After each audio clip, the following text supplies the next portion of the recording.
Hey Chief, I'm up. Hello, me. How are you? Rolls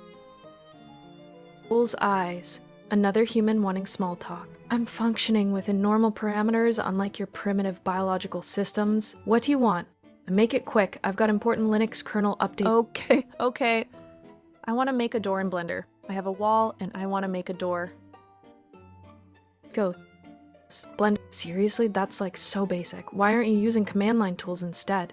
But if you need, create a cube, scale it to door dimensions, add a simple deform modifier. There, I just saved you hours of YouTube tutorials. Though with your apparent skill level, you'll probably mess it up anyway.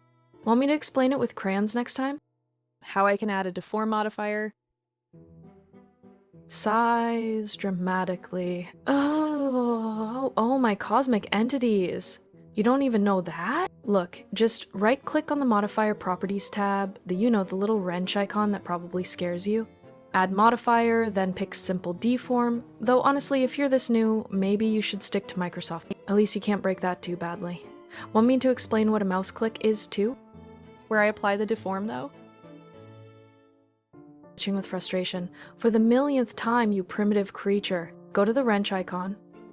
You know what, I can't. This is too painful.